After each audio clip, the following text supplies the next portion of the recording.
good afternoon and good evening, everyone. My name is Roger Tatoud, and together with my two co-organizers, Lisa Adoabi and Seggabo Cecela Marumo, it's a pleasure to welcome you all to this webinar.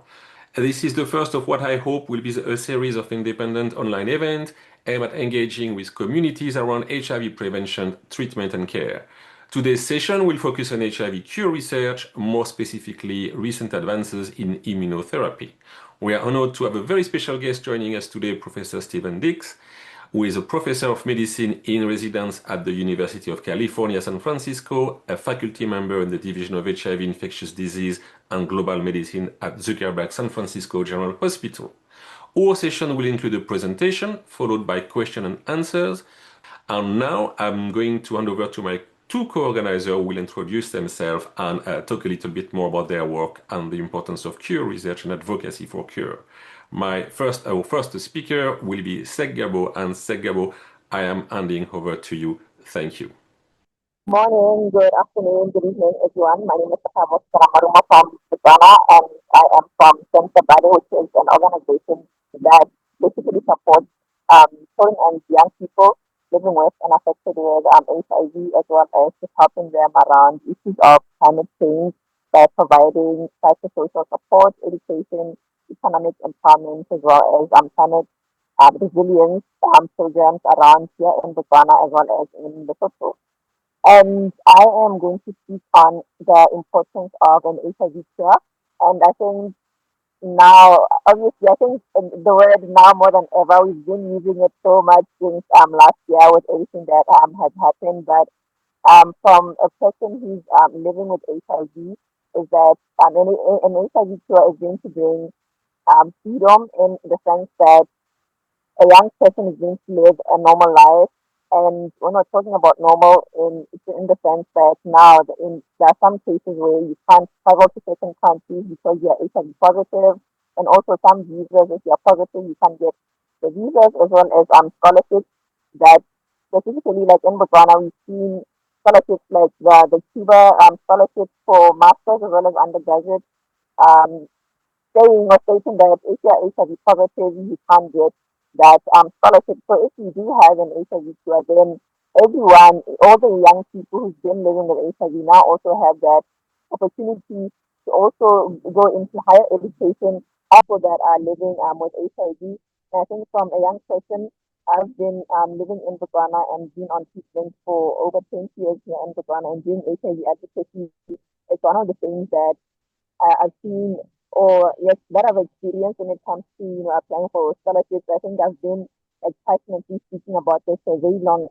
time, and even some of the scholarships that people are not aware of, they became aware of when I said that these are some of the challenges that I go through. And also now when it comes to like lifelong treatments, that people who are that have been on treatment for such a long time and they are experiencing treatment fatigue. They're just tired, taking ARVs as much as they're working now and they're only taking one pill a day. It's still a long-term commitment.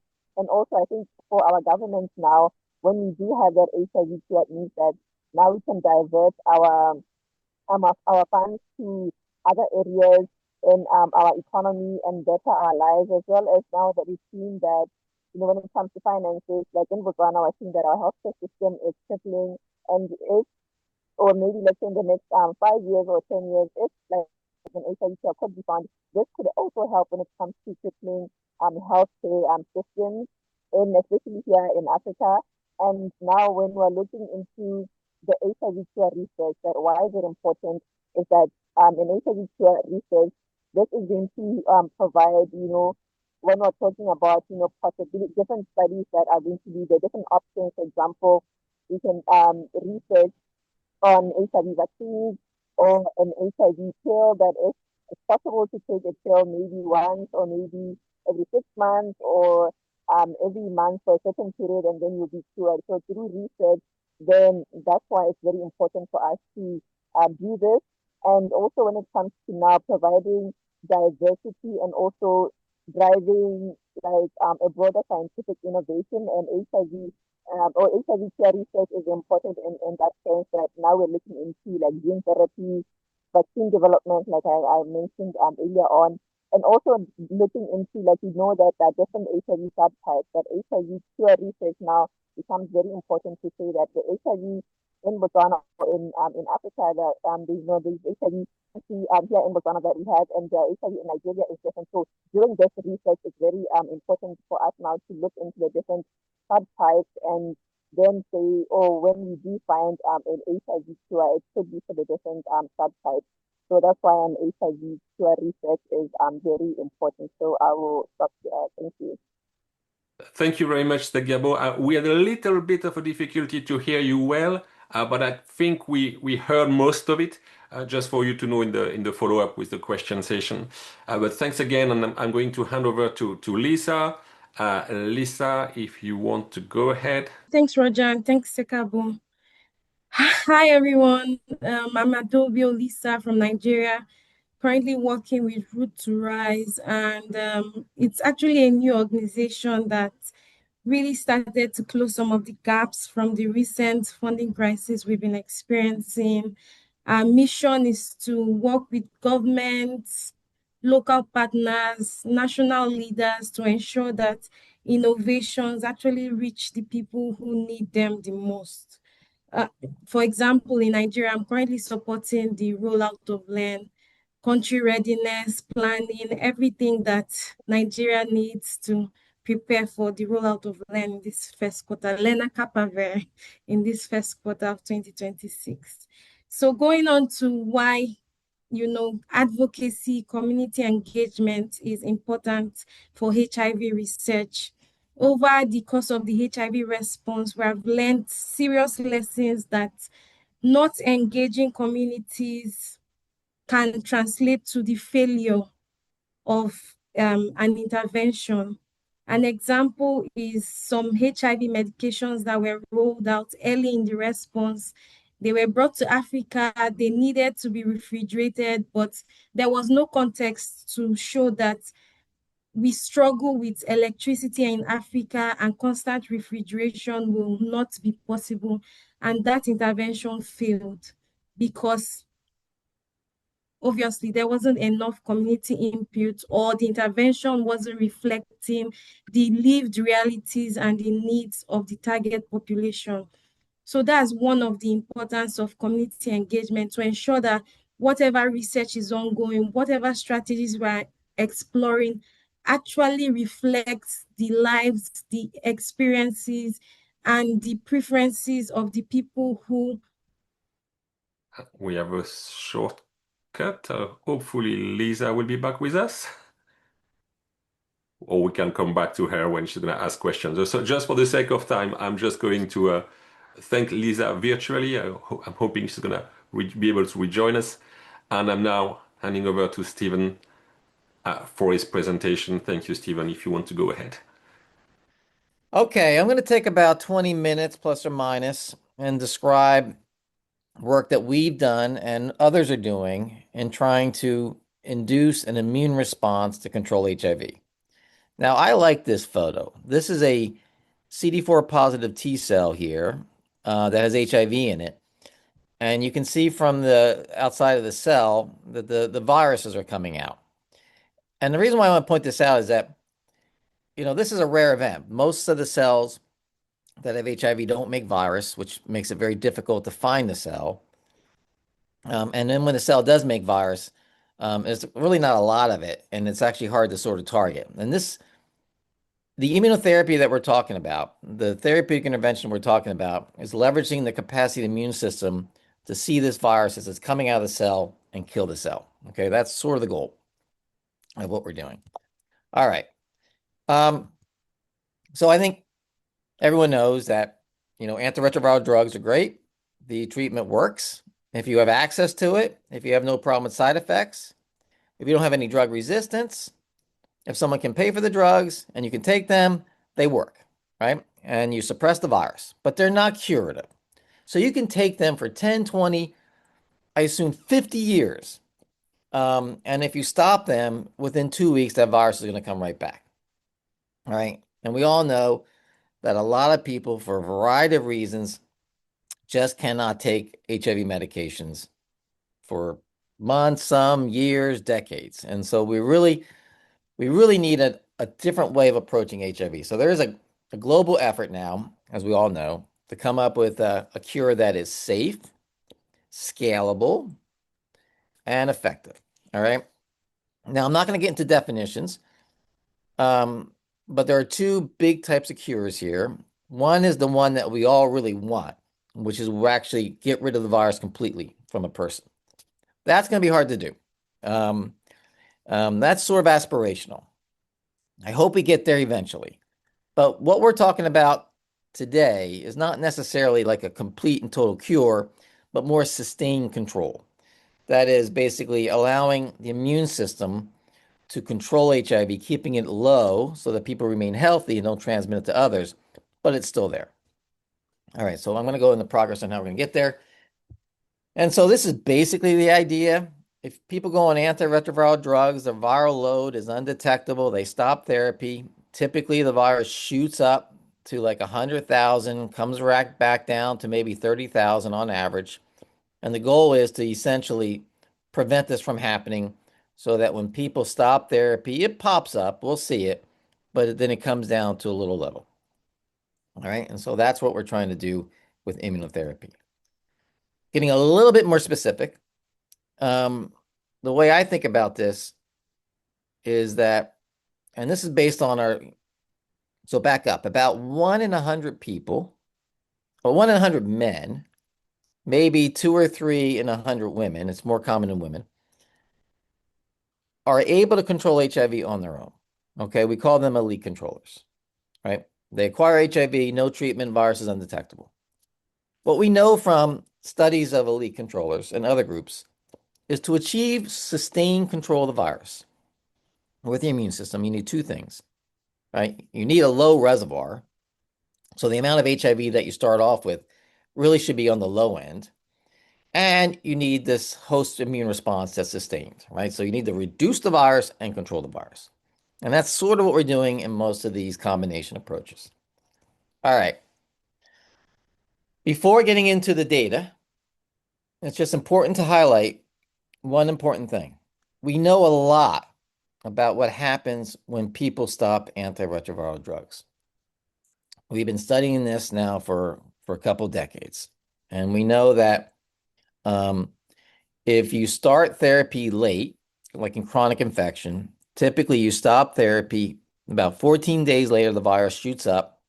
Then it can go up to very high levels. And then sometimes it comes down a little bit and sometimes it doesn't, but it stays up. All right. Now, this blue line is people who start therapy late. If you start therapy early, you do a little bit better, but not that much better.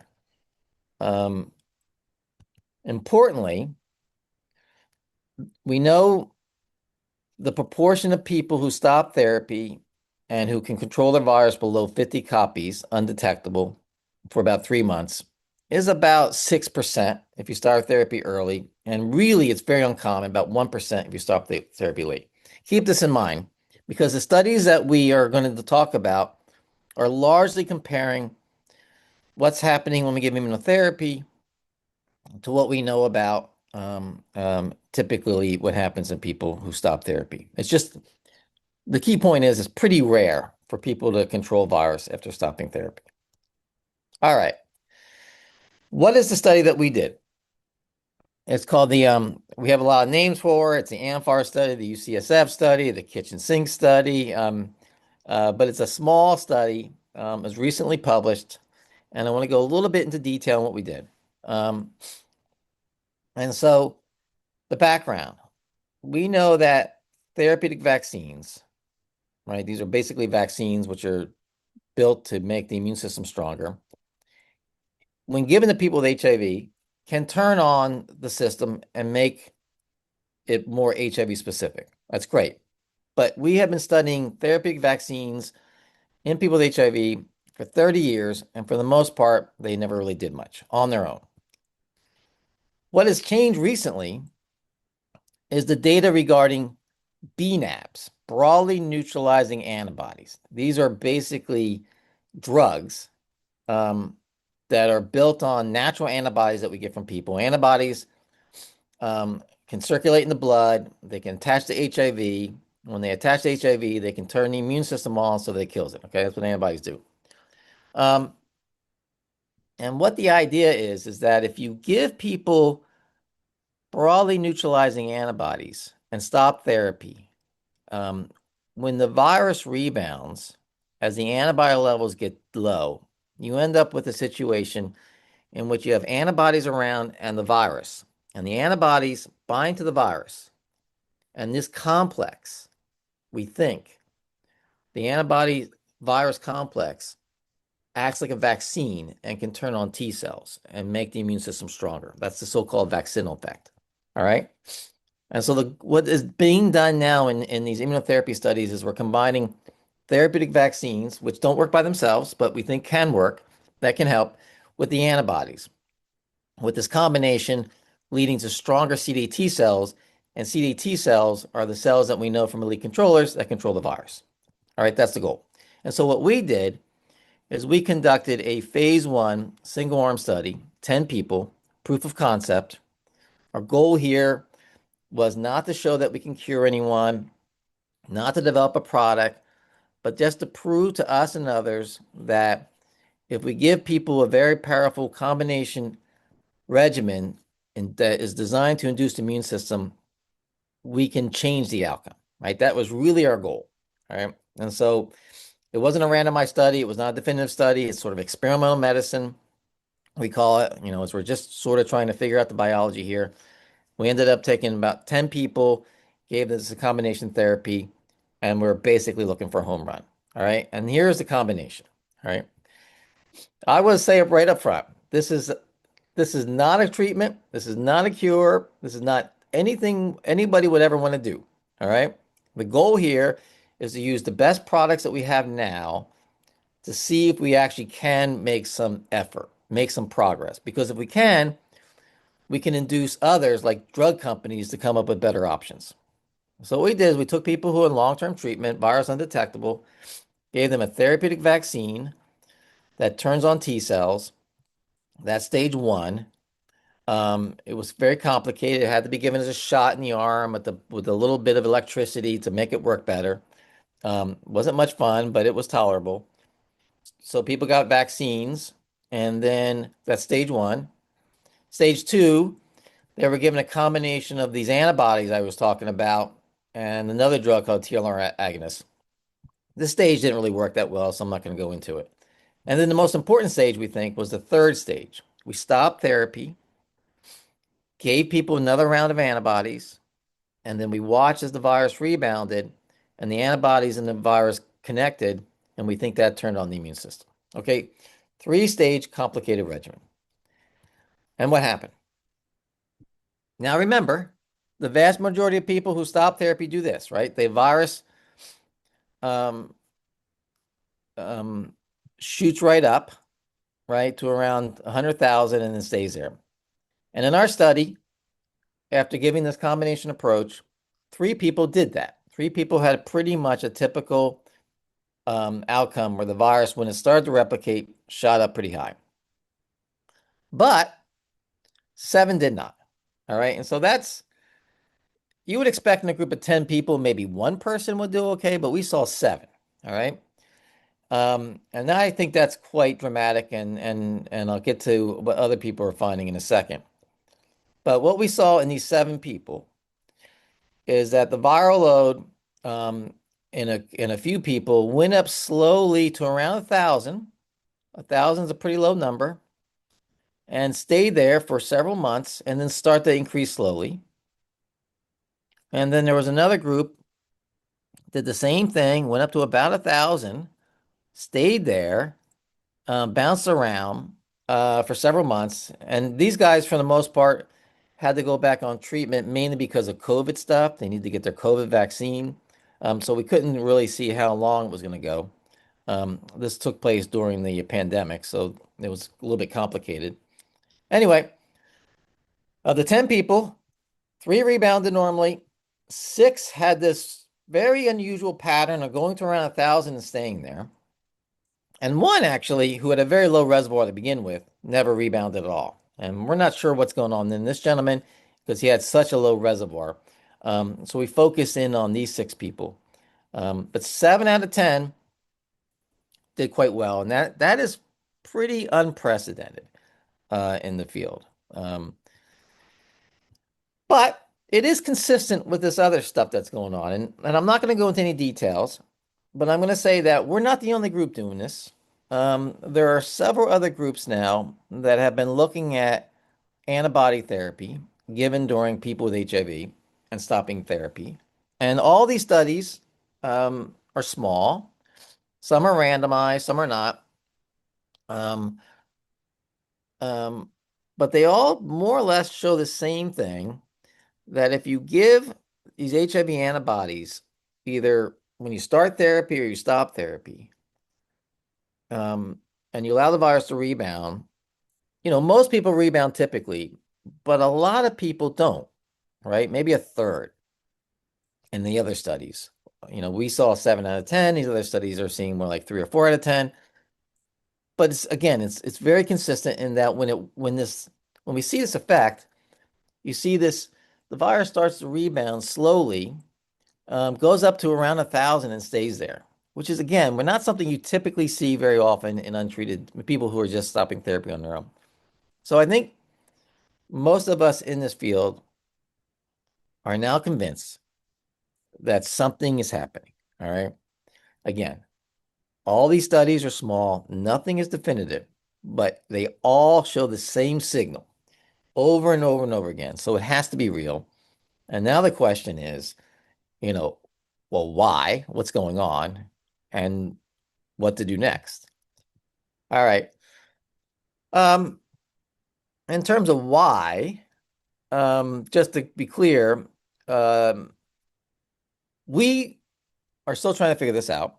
We don't think it's because of the antibodies sticking around in the body, right? We give this shot of antibodies and stop therapy, but the antibodies, they hang out for weeks, but eventually they become undetectable, and the virus is still low. In our group of people, the reservoir was quite small because we took people who started therapy early. So this may be important, but it's not sufficient, because we know from other studies, if you have a low reservoir, you're going to rebound. You may rebound a week later, but you're going to rebound. And we also know in this study that the vaccines that we gave turned on the immune system, but the immune response to the vaccine did not predict outcome. So we think it's more than just the vaccines. We really think what happened is a lot of the magic that happened with the antibody therapy. Now, what did the antibodies seem to do? All right. So in our study and in a few other studies, and to be honest, this is where all the excitement is on the mechanistic work. And I'm not going to go into it. I'm a clinician. I'm a clinical trialist. I'm not a laboratory scientist. But in our study and in these other studies, what we're seeing is that the immunotherapy seems to induce the production of T cells that have the capacity to expand, right? We think that this is going to prove to be the magic biomarker that we need for cure studies and maybe prevention studies. That the most important thing that we need to be doing with these therapies is inducing CD8 T cells that target HIV and have this inherent capacity to, once they see the virus, pounce like a cat, right? So you can think of the CD8 T cells as sort of just sitting there, and once the virus sort of begins to do what it does, they actually can jump, expand, get the virus under control, and they go back to rest, right? So that's sort of what we saw in our study, and other groups are seeing in their studies. It's very consistent. And so with this mechanistic insight, we can actually begin to actually develop therapies that do just that. And I think that's actually probably one of the more important advances from these studies. All right, let me just sort of end here with a few big comments. The approach that we just said, all right, the approach that we took, in which we got 7 to 10 people controlling around 1,000, is not quite effective enough. It's getting close, but it's just not scalable, right? In order to do this study, people had to come in the clinic during COVID 50 times each. I mean, it was really intensive. And they had multiple visits for the interventions. None of this is the kind of stuff that would ever be able to replace long-acting ART, which is, one shot every 6 months. And so we need to work on making it better and more effective. And so where are we and where are we going next? So here is, again, just summarizing where we are. This is your typical rebound. You go on treatment, you stop, you shoot up, you go back down, you're at a high level. This is where we are now.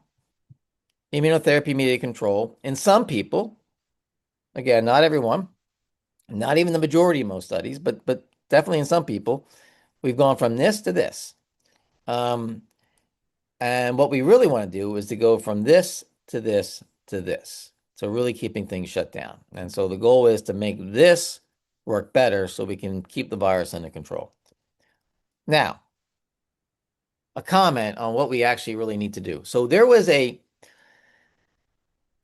initiative that a bunch of us were involved in, including myself, that asked the question, what does a cure actually really need to do? At a minimum, right? At a minimum. And here we're thinking about not people who can go on treatment and stay on treatment. We're thinking about people who can't do that. All right. People who just cannot access therapy or stay on it for whatever reason.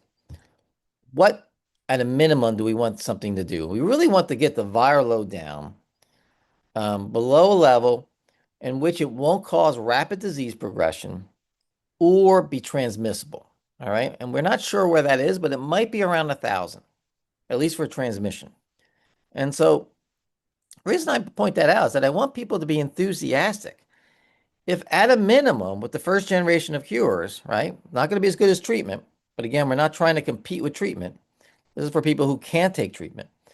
That first generation of cures, we're getting to that level where we might be able to keep the virus below the level from which transmission occurs, which is actually, a significant advance. But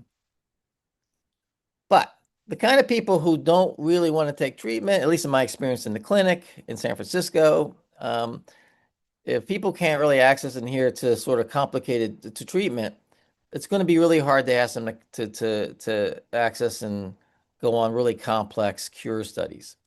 And so what we really want, and again, this I'm just going to end here, is we want to leverage the information that we're achieved in these studies on mechanistic stuff and come up with a way to create these types of T cells through genetic engineering, all right? And that is, I think, where the real future is, gene therapy, gene and cell therapy. Because we actually have, outside of medicine, and this is happening globally, including in Africa, this revolution in medicine in which we're using gene engineering. We're taking basically T cells from people with a number of diseases and inserting a gene into it and turning those cells into basically the kind of cells that we want. And it's not that difficult to imagine that we're going to be able to use this approach to create basically CAR T cells, if you've ever heard of that, but essentially use this approach to engineer T cells to have that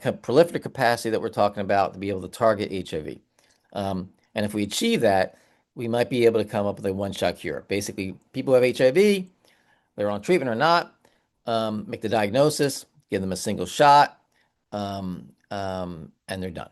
And that's the real goal. And we're not anywhere near there yet, but I do think, given the current data, we have a pathway to get there. And anyway, Roger, I'm going to turn it back to you, and I appreciate the opportunity to tell the story and looking forward to the questions. Thank you. Thank you very much. I'm going to give Lisa, who's back with us, just 1 minute to complete her statement before we move into the Q&A. But again, thanks very much, Stephen. Awesome. Thanks, Roger. And thanks so much, Stephen. I think that was really exciting. And I loved how it was simple to understand. In my opening, I was just explaining how important it is for the communities to be engaged to ensure that we develop whatever we're developing or testing actually reflects the realities and experiences of community members. We have seen from the HIV response that when there's no community engagement, that intervention is doomed to fail. we saw an example of an ART medication that was developed for use in Africa, supposed to be refrigerated without context that electricity issues in Africa will not allow for constant refrigeration. So those are the types of challenges and failures we will see if we don't engage communities. And then the second part, why it's very important to engage communities because of where we are in the HIV response. I loved how you made it so clear this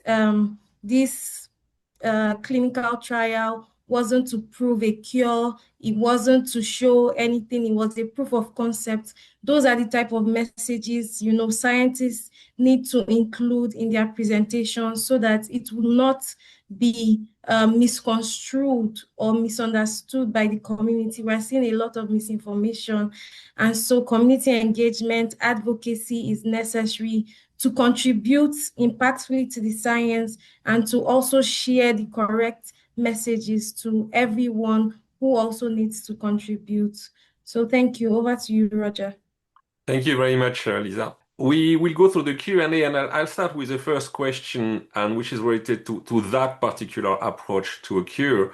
And in your view, and I will add a question that came in the Q&A, do you think that there are patient characteristics that would best predict who might respond to immunotherapy-based cure strategy?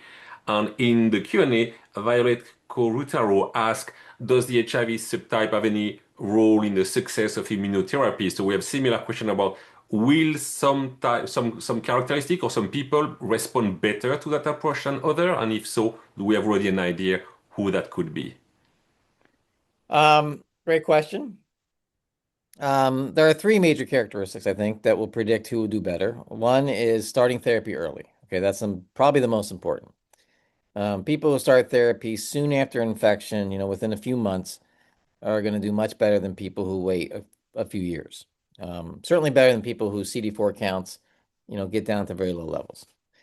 Right, but the most people in the world with HIV didn't start therapy early. And so we have to be very focused that whatever we develop will work for everyone, not just people who start therapy early. So that's factor one. Factor two is sex, actually. It's going to be, I think, a lot easier to do this in women than men. Women have a stronger immune system to begin with. And women are more likely to control HIV than men. And so therefore, we think at the end of the day, it's going to be easier, probably at least 2 or 3 times easier. And that's why I think a lot of us who are in the cure space are really interested in really building up the efforts in Africa, because that's where HIV is more common in women than men there. In San Francisco, it's the complete opposite. The vast majority of people that we study are men. And a third issue is genetics. I think that people who have a certain genetic background, people who are, for example, have HLA-B57, which is something that are probably going to be easier to cure with these approaches. Subtype is interesting. I don't think the viral subtype, in theory, like with treatment, should have no impact, except most of drug development is in the north. And so these antibodies, for example, are developed for subtype B that's common in the United States, but doesn't exist really that much at all in Africa. So the subtype, it shouldn't have an impact, but it does affect drug development. And so one of the most important things right now in the HIV cure space is to get resources to develop interventions that will work against the African subtypes, A, B, C, D, and recombinants, not just B. And there's a lot of effort to do that. The Gates Foundation is very much engaged in this effort. Anyway, back to you. Thank you. So I'm going to hand over to Segabo, who has a couple of questions. Segabo, if you want to go ahead. All right. Thank you so much, Roger and Steve. And I think now when we're talking about, immunotherapy, safety and, resistance is one of the concerns that we have. And I want us now to look into the drug resistance. That are there any drug resistance mutations that may arise that may arise during immunotherapy that we need to be aware of? Absolutely. So the resistance is going to be a problem with these immunotherapies, just like with treatment. And we're already seeing it. The antibodies, these antibodies, which are the basis of all these cure advances, at the end of the day, have antibodies in it, and they're a lot of people, like in our clinic, maybe a third, when they come in, they already have resistance to these antibodies. So it's going to be a big problem. Um, but again, it's a fixable problem, right? There are like these problems which we know are going to be a big issue, like latency, right? That's going to be hard to get around. But then there are problems with the approach that are going to be fixable if we have the resources. And I think we can come up with antibodies that are going to be far more difficult to have resistance problems and so forth. But it's a big issue. Thank you. Before you go to your second question, Gabo, I'm going to ask a question from the audience which is related to that, and it's from Bliss Musvosby. Would factor that reduce the effectiveness of antiretroviral CD8 T cell impact the outcome of this potential vaccine BNAB treatment?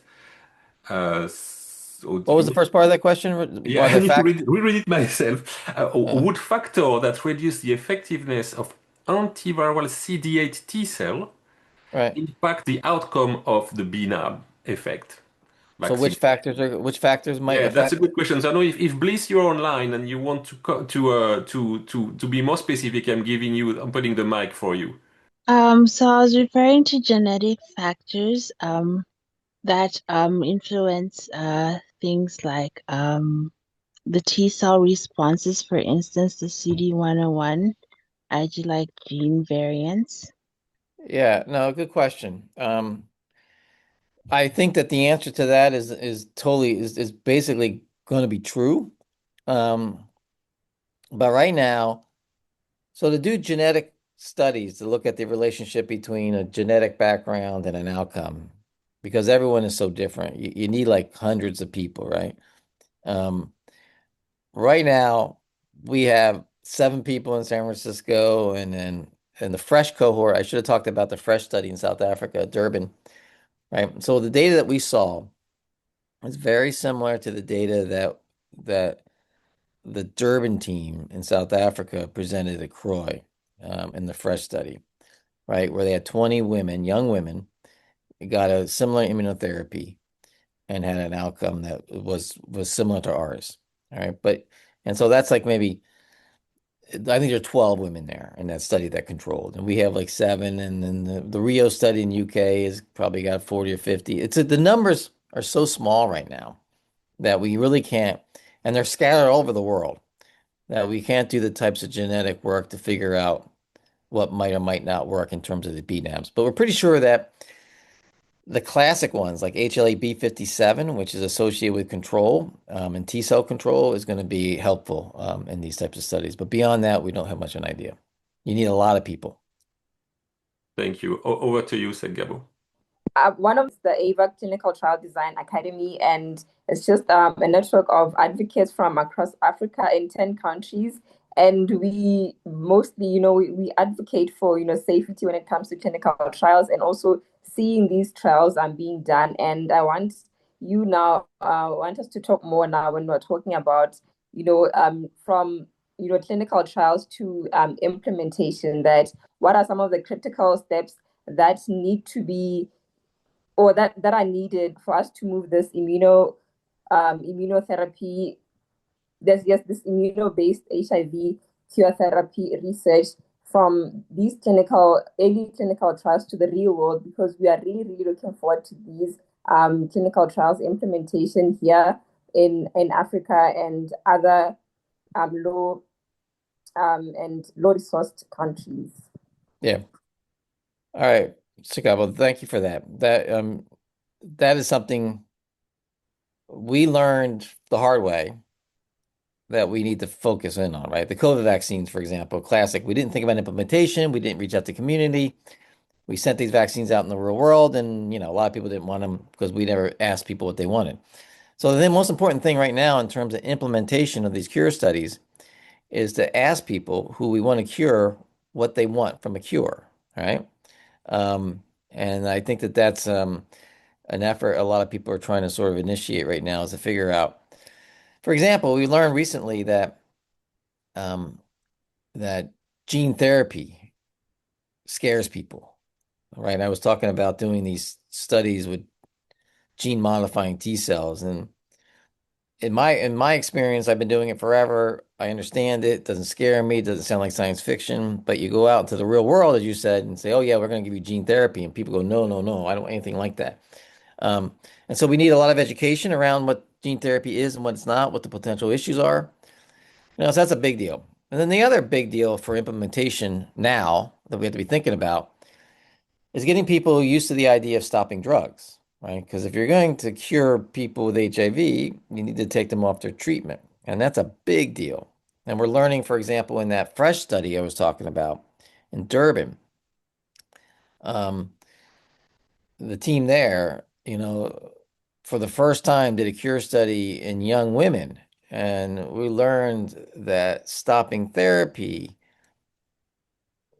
with partners who might be at risk of getting HIV when the virus rebounded was profoundly different if you're a female compared to a male. And that shouldn't have surprised us.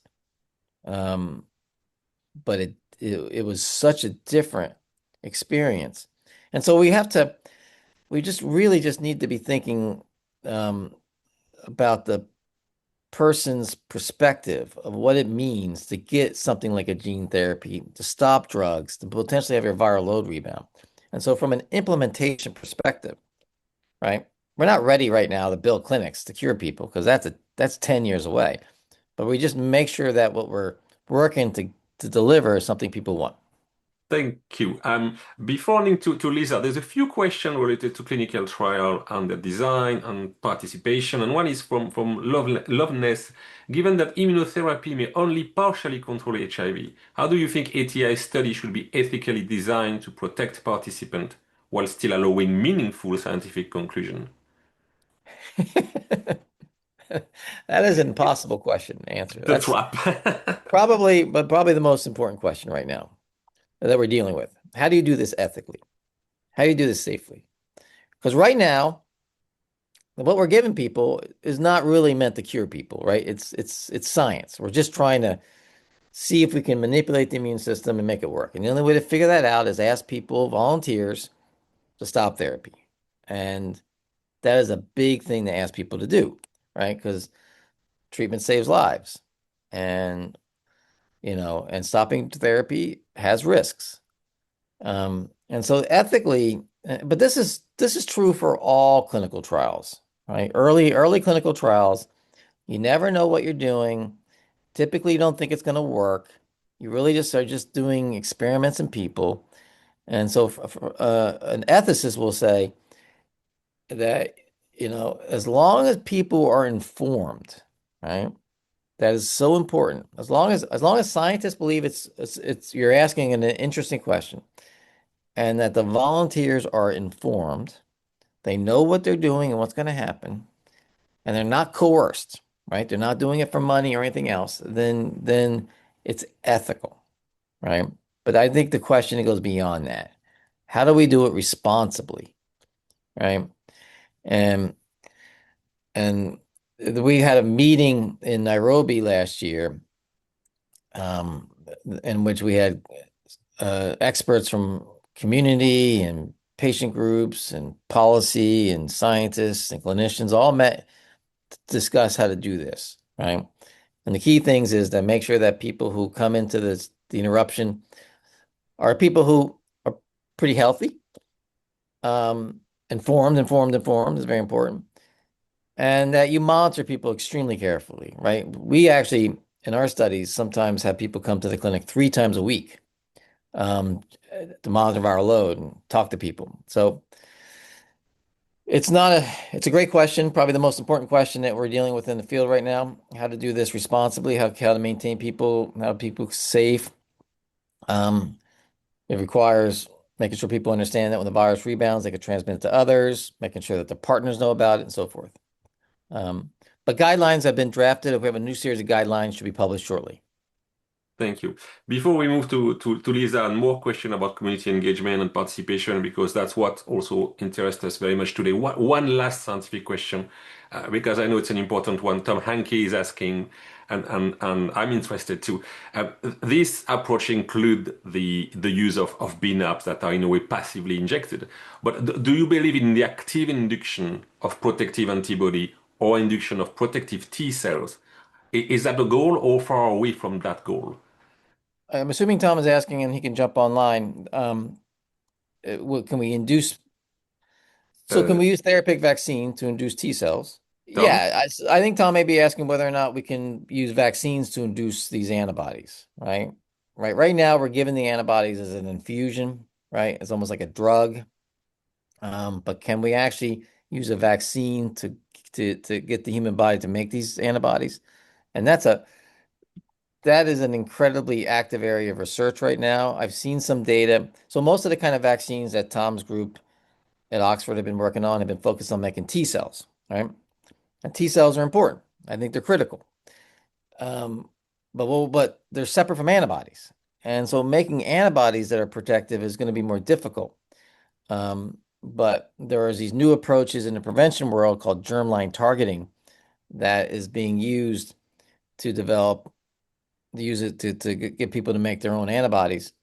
And there's a huge amount of work right now in using those vaccines to get people to make these types of antibodies on their own. So you don't have to actually have an expensive drug, right? You get a shot in the arm and you make your own antibodies. And there's some exciting preliminary data that this is working.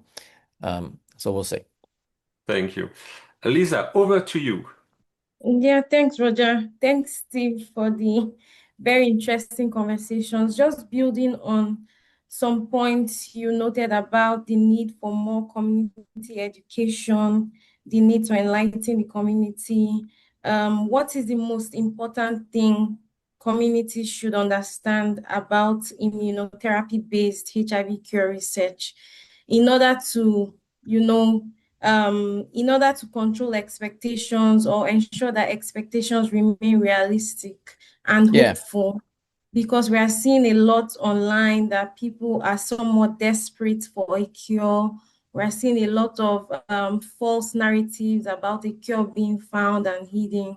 So what is the most important message, and how do we share that message to ensure that there's still hope, but those expectations are really realistic? So I think the community advocates are critical here, because they understand the community perspective and the science, right? So I'm a scientist. I start talking about this stuff, I get excited. And I want to reach out and say, this is so cool, right? We actually are using immunotherapy and we're bringing the viral load down. We never thought this was possible. It's a major advance, right?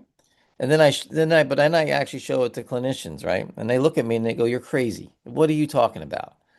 Why would anyone do that? The amount of control you have is nothing compared to treatment, and treatment's so much safer, right?" And so, so I'm guilty of being too enthusiastic, right? And about the science. And I think the critical thing the advocates need to do is say that, well, this is what scientists do. They get excited, but it doesn't necessarily mean that they have a cure. And where we are right now is that we have several groups who have made progress and proven we can lower viral load with immunotherapy. That's all we have proven. But we have not gotten anywhere near to something that is going to work as a product. And so the key thing is to say progress is being made. It's actually quite remarkable that we have achieved this progress. But it's going to be years before we have something that can replace treatment. So keep expectations, where they need to be. Yeah, thanks, Steve. And I think I completely agree with you about the excitement from scientists. We go to conferences and we see headlines like breakthrough in a HIV cure, major advancement. And yeah, it's not out of, proportion for people to think that that means there's a cure. So yes, scientists are excited, but community members have the responsibility to interpret what that excitement actually means. for the community. And then that takes me to my other question, like where we are right now, what do you think are the policy and regulatory steps we need to be thinking about now? Because part of our job as advocates is to push our governments or inform them of steps to plan and prepare to ensure that when these strategies become or are proven to be effective, they reach the people who need them the most. So what steps do you think we need to be advocating for right now in terms of policy and regulatory So preparedness? so great question. For me, two things. Number one, from the regulatory perspective, we need to know, like there's the FDA in the United States, and now there's actually kind of a pan-African regulatory environment group now in Kigali, that regulate drug development. We need to know from people who do drug development regulatory stuff, what do they need? What does a phase 3 clinical trial look like, right? What do we need to show in a big, large clinical trial that will result in something getting approved? We have no idea. And this is a problem, because if we don't know what it will take to get something approved so that a drug company can go out and sell it and make some money, if we don't know what that looks like, the drug companies, they just stay on the sidelines. And if we have drug companies sitting on the sidelines, we're not going to ever get there, right? I'm an academic person. We're not going to ever develop products. You need drug companies. And so the drug companies need to be told, here's the process. This is what you need to do if you want to get a product approved and sell.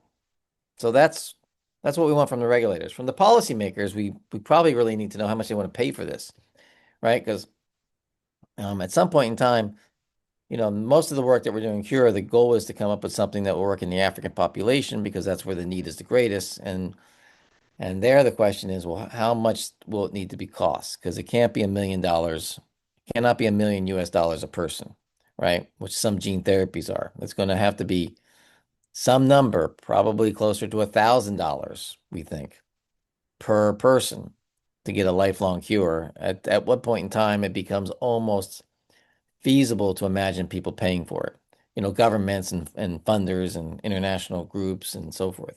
So those are the two big things we need from regulators and policy. Thanks, Steve. Amazing. Over to you, Roger. Thank you. I mean, there are a couple more questions about the science, but I want to go back into the context of cure in general. Imagine we have a cure and we have had that discussion in a different context, like treatment. Will we need to prioritize it first? Or are we going to have to face the same as we're facing with prevention, making product available to everyone? How are we going to manage the early day of an era where there is a cure? If like the Gileads of the world, the drug companies take over and develop the cure, they're gonna be driven by profit, right? They're gonna go where the money is. And so the first cures are going to be expensive, and they're going to be sold to people who can afford it. And that's just the way it is. And then the idea is that the companies make a lot of money doing that, and then that allows them to basically provide it more or less free to the rest of the world. That's the way it worked for treatment. It has pros and cons, but at the end of the day, it took a while, but we got treatment global. And that'll probably play out too with the cure stuff. If drug companies are involved in developing a cure, if funders are doing it, nonprofits, and here it's mainly the Gates Foundation. The Gates Foundation, because they are spending a lot of money on this. That's a different issue, because they're developing cures just mainly for sub-Saharan Africa, and its implementation will be quite different in the early days as a consequence. So we'll see. I'm not sure if that's your question, but that's, yeah. It's a difficult one. It's in the long term. We're reaching the end, and I really want to give Segabo and Lisa the last word.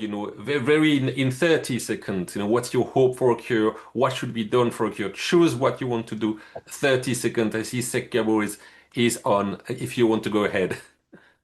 Yes, thank you, Roger. And I think for me, because I see a lot of young people, that familiar names that I know, I think mine is speaking more to the young people, that we also just need to, be involved and also just ask, learn, and, join some of these conversations for us in our different countries to start the conversations about HIV cure, to reach the leadership in our countries, the researchers, our ministries of health, and for us to actively be involved when it comes to cure conversations, and ultimately also just influence the different HIV cure researches that are being done in our countries, especially here in Africa. Thank you. Lisa? Yeah, thanks, Sekabo. I think for me, majorly, very passionate about, fighting misinformation now in the community. I think for us who are exposed to the science, who know community language, science language, our major task is to translate the science in a way that the community can understand, from conferences, from meetings. And I think that's why meetings like this, Science After Hours, it's very important, to get us up to speed so that we can then go into our communities, bring them up to speed, break down the science, and get them involved in the conversation towards a cure. Thank you. Thank you. Stephen, if you had final word. No, it's an exciting time. And a big part of why it's so exciting is that we're generally, the agenda is really becoming more based in Africa, where you guys are based. It's shifting dramatically. Gonna put me out of business in San Francisco, but that's fine. And so that, and again, I always come back to this FRESH study, which was just, I wish I had time to go into, is really what's inspiring this transfer of the responsibility for developing cure.